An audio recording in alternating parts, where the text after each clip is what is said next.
إن الحمد لله نحمده ونستعينه ونستغفره ونعوذ بالله من شرور أنفسنا ومن سيئات أعمالنا وأشهد أن لا إله إلا الله وحده لا شريك له وأشهد أن محمدا عبده ورسوله। সম্মানিত প্রিয় ভাই ও বোনেরা, আপনারা যারা আমাকে দেখছেন এবং এই ভিডিওটি পরবর্তী সময় যারা দেখবেন তাদের প্রত্যেককে জানাই শুভেচ্ছা এবং মোবারকবাদ। সম্মানিত ভাই ও বোনেরা, আমি যে বিষয়টি সম্পর্কে আলোকপাত করতে চাইছি সেটি হচ্ছে মহান রব্বুল আলামিনের সুস্থতা তার বান্দার জন্য এবং তার অসুস্থতাও তার বান্দার জন্য কতটুকু নিয়ামত স্বরূপ পাঠিয়েছেন আমাদের জন্য, সেই সম্পর্কে বিস্তারিত আলোচনা করব। রাসূল সাল্লাল্লাহু আলাইহি ওয়াসাল্লাম বলেছেন, দুটি নিয়ামতের ব্যাপারে মানুষ বড়ই ক্ষতির মধ্যে রয়েছে, একটি হলো সুস্থতা আর একটি হলো অবসর। নবীজি সাল্লাল্লাহু আলাইহি ওয়াসাল্লাম যে বিষয়টি সম্পর্কে আমাদের বলেছেন সেটি সুস্থতা। আমরা যখন সুস্থ থাকি, সবল থাকি, সতেজ থাকি, তখন আমরা অনেক কিছুই সময়ের অপচয় করি, অনেক মন্দ কাজে লিপ্ত থাকি।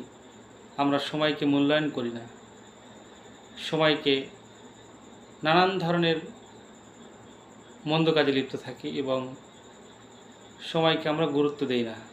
পাশাপাশি পৃথিবীর নানান ধরনের পাপাচার পাপকর্মে আমরা সময়কে ব্যবহার করি। কিন্তু রব্বুল আলামিন এবং তার রাসূল নবীজি সাল্লাল্লাহু আলাইহি ওয়াসাল্লাম সুস্থতা সময়ে বান্দা হিসেবে আল্লাহর প্রতি যে আমাদের ইবাদত বন্দিগি এবং একজন মুসলিম তার রবকে কিভাবে স্মরণ করবে, তার রবকে কিভাবে ভালোবাসবে, তার রবের কিভাবে ইবাদত করবে, সে সম্পর্কে আমরা গুরুত্ব দেই না। সুস্থতার সময়গুলোকে আমরা খেলায় কাটিয়ে ফেলি, আড্ডা খোঁজ গল্পতে, পরনিন্দা সম্পর্কে বিভিন্নভাবে আমরা সময়গুলোকে অতিবাহিত করি।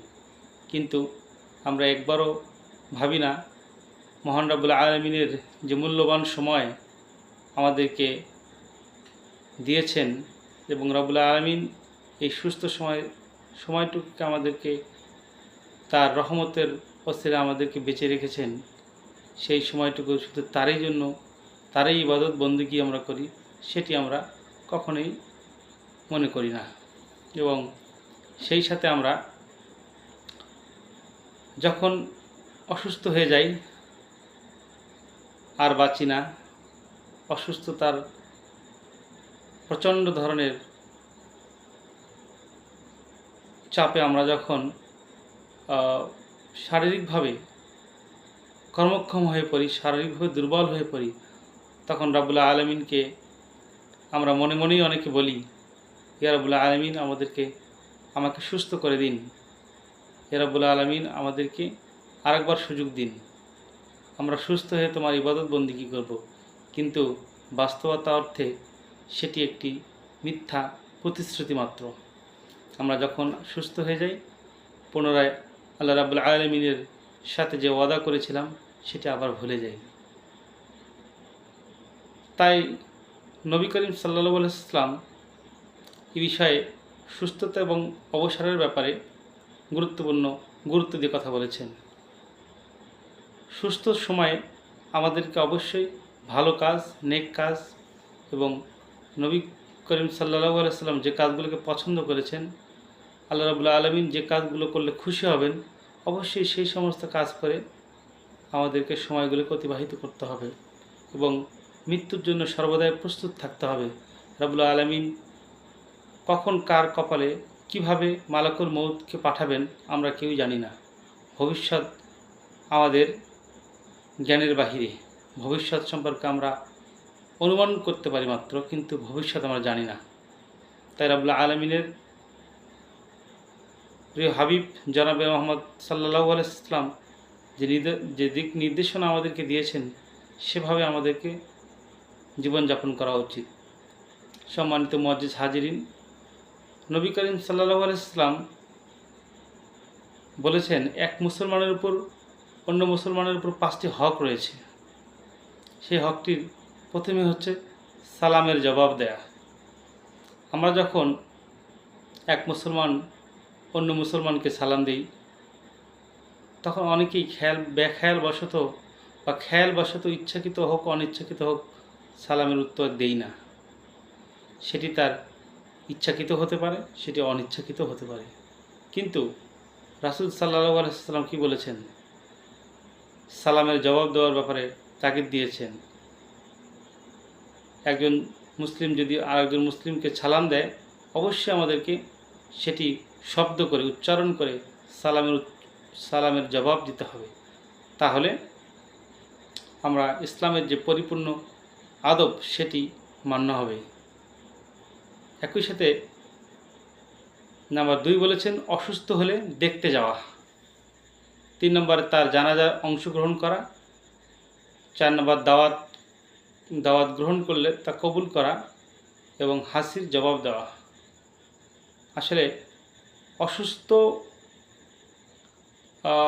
অসুস্থ ব্যক্তিকে দেখতে যাওয়া আমরা খুব একটা ভালো কাজ বা খুব একটা প্রয়োজনীয় কাজ আমরা মনে করি না। আমার প্রতিবেশী অসুস্থ হয়েছে, আমার আত্মীয় অসুস্থ হয়েছে, আমার পরিচিত পরিজন অসুস্থ হয়েছে, না কি আর, অসুস্থ তো হয়েই থাকে মানুষ। এই বিষয়টিকে আমরা কখনোই ইসলাম শরীয়ত কি বলেছেন সে বিষয়ে আমরা ওইভাবে ভাবি না। শুধুমাত্র হেয়ালিপনার কারণে আমরা বলি অমুক তো অসুস্থ, ঠিকই হয়ে যাবেন। কিন্তু না, রাসূল সাল্লাল্লাহু আলাইহি ওয়াসাল্লাম কী বলেছেন সেটি আমাদেরকে বুঝতে হবে। অসুস্থ ব্যক্তিকে দেখতে যাওয়ার ব্যাপারে আলী রাদিয়াল্লাহু তাআলা আনহু বলেছেন, কেউ যদি কোনো অসুস্থ ব্যক্তিকে সকালে দেখতে যায়, তখন তার সাথে 70,000 ফেরেশতা সফর সঙ্গী হিসেবে সেই ব্যক্তির সাথে যায় এবং আল্লাহ রাব্বুল আলামিনের কাছে তার ক্ষমা প্রার্থনা করেন এবং সেই সাথে জান্নাতে তার জন্য একটি বাগান তৈরি করে দেন। অনুরূপভাবে কোনো ব্যক্তি যদি বিকেলে যান এবং তার সাথেও 70,000 ফেরেশতা সফর সঙ্গী হিসেবে থাকেন এবং তার জন্য দোয়া প্রার্থনা করেন এবং তার জন্য জান্নাতে একটি বাগান বানিয়ে দেন এবং সন্ধ্যা থেকে ভোর রাত্রি পর্যন্ত আল্লাহ রাব্বুল আলামিনের কাছে দোয়া করতে থাকেন। এই হাদিস থেকে আমরা সহজেই বুঝতে পারি একজন অসুস্থ মানুষকে দেখতে গেলে বা দেখতে যাওয়ার জন্য ইসলাম কি বলেছেন, এ বিষয়ে আমরা সহজে অনুমান করতে পারি।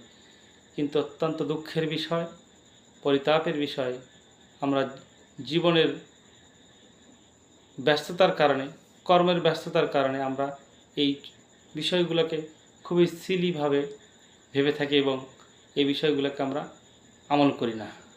কিন্তু প্রত্যেক মুসলমান অসুস্থ হলে অন্য মুসলমান দেখতে যাবে, এটি ইসলামের সৌন্দর্য, এটি ইসলামের তাকেদা। কিন্তু আমরা এই কমান্ডকে আজ ভায়োলেট করছি, এই আদেশকে আমরা খুব একটা আমলে নিচ্ছি না। 3 নম্বর যে বিষয়টি আসছিল, কোনো মুসলমান যখন মৃত্যুবরণ করেন সেই মৃত ব্যক্তির জানাজায় উপস্থিত হওয়া, এই বিষয়টাতে আমরা খুব উদাসীনভাবে কাটিয়ে দেই। আমরা যখন মাইকে অ্যানাউন্সড হয় শুনি যে অমুকের ছেলে অমুক মারা গিয়েছেন অমুক সময়ে, শুধু আমরা এতটুকুই শুনেই ক্ষান্ত থাকি, কিন্তু কখনো ভাবি না যে না, ওই মৃত ব্যক্তির জানাজায় আমাকে অংশগ্রহণ করতে হবে, একজন মুসলমান হিসেবে আমার এটা দায়িত্ব। কিন্তু আমরা হয়তো নিকট আত্মীয় হলে যাই, কিন্তু দূরের কোনো আত্মীয় বা অন্য কেউ যদি এরকম মৃত্যুবরণ করে থাকেন, সেই জানাজায় আমরা অংশগ্রহণ করার প্রয়োজনীয়তা মনে করি না। কিন্তু রাসূল সাল্লাল্লাহু আলাইহি ওয়াসাল্লাম বলেছেন এটি এক মুসলমানের উপর আর এক মুসলমানের হক। 4 নম্বরে যেটি বলা হয়েছে, কোনো মুসলমান যদি তাকে দাওয়াত করেন এবং সেই দাওয়াতটি যদি কেউ গ্রহণ করে, সেই দাওয়াতটিতে উপস্থিত হওয়া তার জন্য এক ধরনের প্রতিশ্রুতিবদ্ধতার মধ্যে পড়ে যায়। কিন্তু এক মুসলমান যখন আর এক মুসলমানকে দাওয়াত করেন, কবে দাওয়াত দিয়েছেন এই বিষয়টি আমরা অনেক সময় ভুলে যাই। এ থেকে অনুমেয় যে বা বোঝা যায় এক মুসলমানের প্রতি আর এক মুসলমানের ভ্রাতৃত্ববোধ কতটুকু। 5 নম্বরে যেটি বলা হয়েছে হাসির জবাব দেওয়া, এই বিষয়টিও আমরা খুবই একটা আমলে নেই না। হাসি দিয়েছেন তো দিয়েছেন, সেটার আবার কি আছে, কিন্তু না। সম্মানিত মুআজ্জিজ হাজিরিন,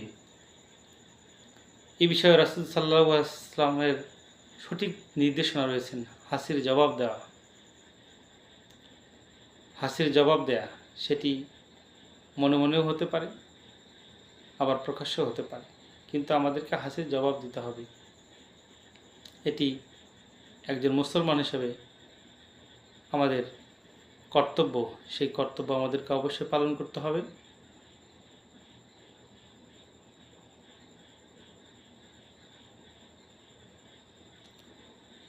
নবী করিম সাল্লাল্লাহু আলাইহি ওয়াসাল্লাম বলেছেন, মুসলিম ব্যক্তির উপর যে কষ্ট, ক্লেশ, রোগ ব্যাধি, উদ্বেগ, উৎকণ্ঠা, দুশ্চিন্তা, কষ্ট, পেরেশানি আসে, এমনকি যে তার শরীরে কাটা ফোটে, সেসবের মাধ্যমে রাব্বুল আলামিন একজন বান্দার গুনাহ মাফ করে থাকেন। সেক্ষেত্রে আমরা অনেক সময় রাব্বুল আলামিন কেন জ্বর দিলেন, কেন অসুস্থতা দিলেন, কেন আমাকে এটা দিলেন, কেন অভাব দিলেন, আমরা অনেক সময় খুবই দুশ্চিন্তাগ্রস্ত হয়ে পড়ি এবং আল্লাহর ইবাদত বন্দিগি থেকে দূরে চলে যাই। কিন্তু এই বিষয়টি আমাদেরকে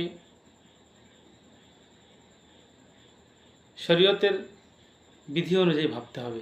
রাব্বুল আলামিন এবং তার হাবিব জনাবে মুহাম্মদ সাল্লাল্লাহু আলাইহি ওয়াসাল্লাম কী বলেছেন সেটি আমাদেরকে বুঝতে হবে।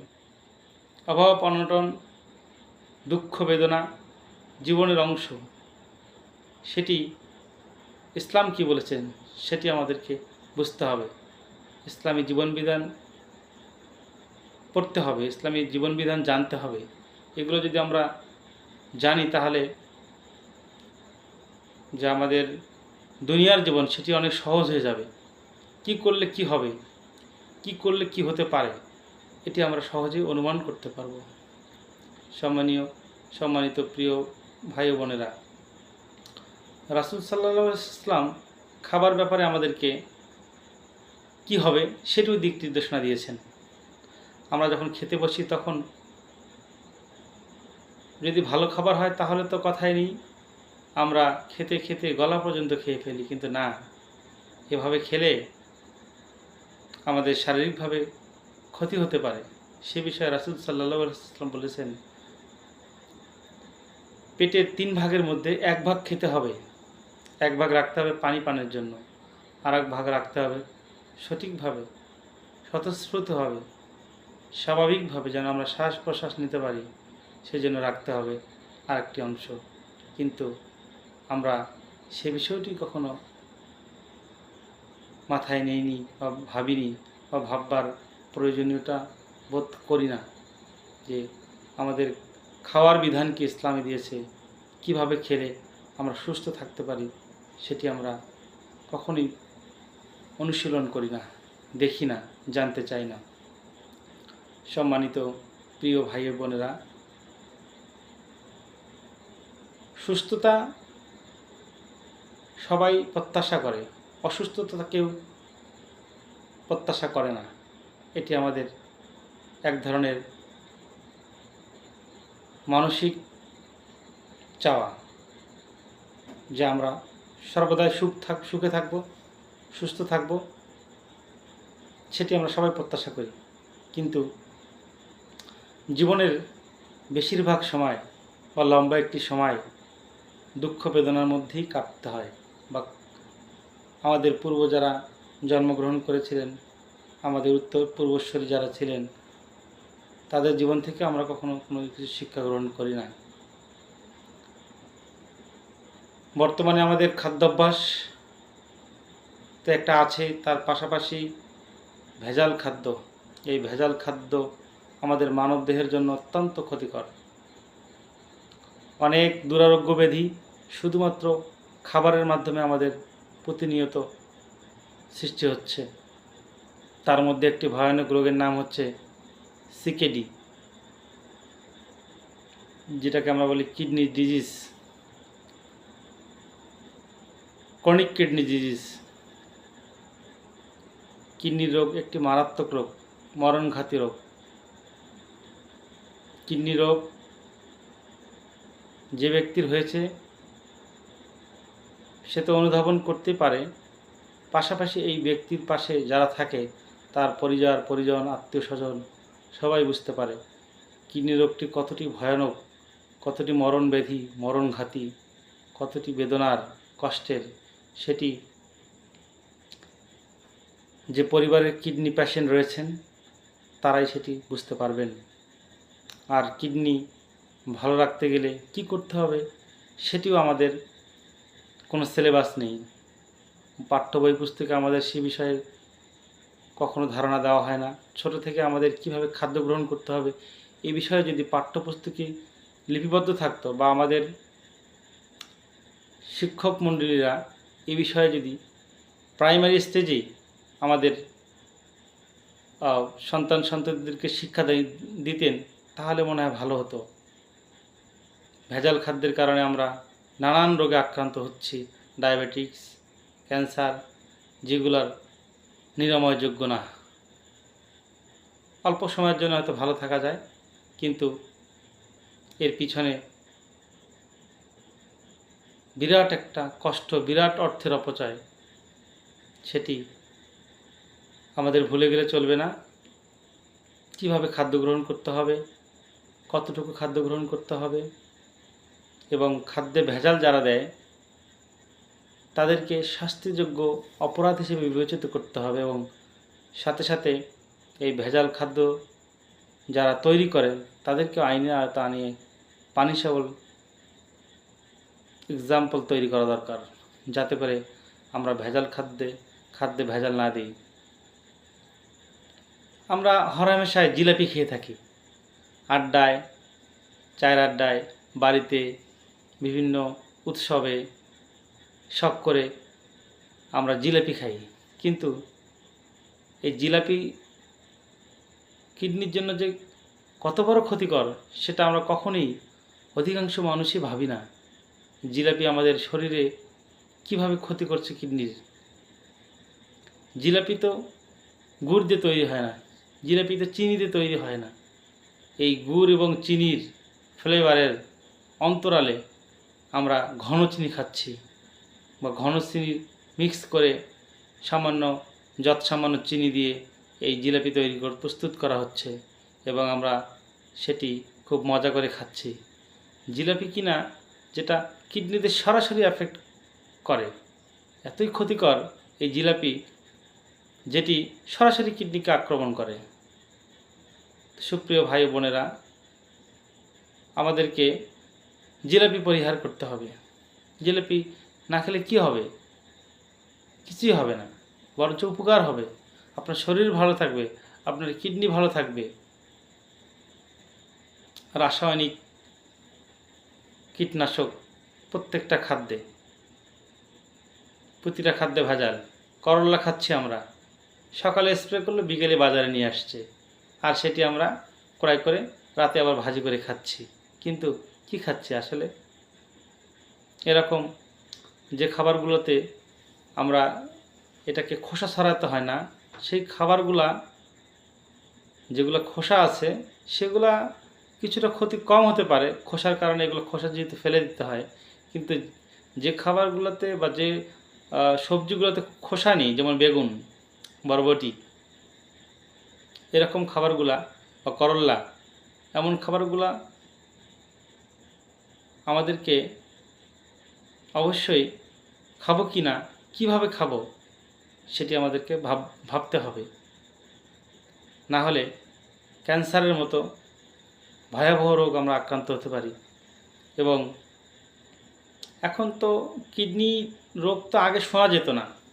আগে আমরা হঠাৎ শুনতাম যে অমুকের কিডনি রোগ হয়েছে, কিন্তু এখন তো ভাই প্রায় ঘরেই, বা ধরেন যে আপনার এলাকায় এরকম খুঁজলেই পাবেন, অনেককে পাবেন যারা কিডনি রোগে আক্রান্ত। আপনারা এমন আপনারা এখন সহজেই পাবেন। কিডনি রোগ এত বেশি এখন ধারণ হয়ে গেছে, মানে কিডনি রোগ এত পেশেন্ট এখন, আপনারা আপনাদের এলাকায় পাড়া মহল্লায় খোঁজ নিলেই এরকম পেশেন্ট পাবেন এবং তাদের বাসায় যান, গিয়ে দেখেন, শোনেন একজন কিডনি রোগ কী ধরনের কষ্টের মধ্যে জীবনযাপন করে। একটু 5 মিনিট তার কাছে থাকেন, দেখেন আসলে ডায়ালাইসিস কত কষ্টের জিনিস আপনারা বুঝতে পারবেন। তখনও মনে হবে আসলে পরিমিত খাদ্য এবং আপনার ফ্রেশ খাবার, কীটনাশকবিহীন খাবার আমাদের শরীরের জন্য কতটা জরুরি, এই বিষয়ে আমরা সহজে অনুমান করতে পারব। ডায়ালাইসিস একটি অত্যন্ত ভয়ানক চিকিৎসা ব্যবস্থা, কিন্তু এই ডায়ালাইসিস ছাড়াও কিডনি রোগের একটি লাস্ট স্টেজে গিয়ে বা একটা পর্যায়ে গিয়ে ডায়ালাইসিসের কোনো বিকল্প থাকে না। বাধ্য হয়ে, আর আপনি ইচ্ছা হোক অনিচ্ছা হোক, আপনাকে ডায়ালাইসিসে আশ্রয় নিতেই হবে। কিন্তু এই ডায়ালাইসিস প্রক্রিয়া অত্যন্ত ভয়াবহ এবং ব্যয়বহুল একটি বিষয়। এটি আসলে বক্তৃতায় বা সবার সেমিনারে শুনলে হবে না, একজন বাস্তবতা বা সরাসরি প্র্যাকটিক্যালি একজন কিডনির পেশেন্টের কাছে আমরা যদি যাই, তাহলে আমরা বুঝতে পারবো। এটা আসলে বলে বা শুনে ততটুকু অনুধাবন করা যাবে না, যতটুকু অনুধাবন করলে আমাদের এই ভেজাল খাদ্য পরিহার করার ব্যাপারে আমরা মনস্থির হতে পারব। সম্মানিত ভাই বোনেরা, ভিডিওটি অনেক দীর্ঘায়িত হয়ে গেল।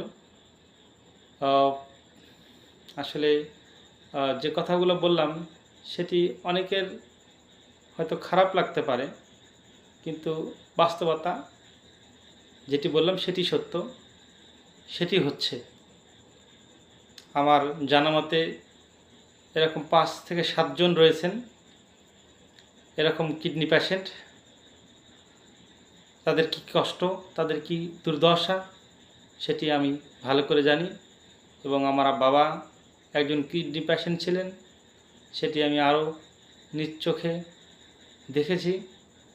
এই মানুষগুলার কত হাজারি, বেঁচে থাকার কত আকুতি, সেটি আমি ভালোভাবে অনুধাবন করেছি এবং বুঝতে পারি। এবং আমাদের নিকটাত্মীয় সহ অনেক বন্ধুবান্ধবের ফ্যামিলিতে এরকম কিডনি পেশেন্ট রয়েছে, তাদের যন্ত্রণাটা আমি বুঝতে পারি, তাদের হৃদয়ের আর্তনাদটা আমি অনুধাবন করতে পারি।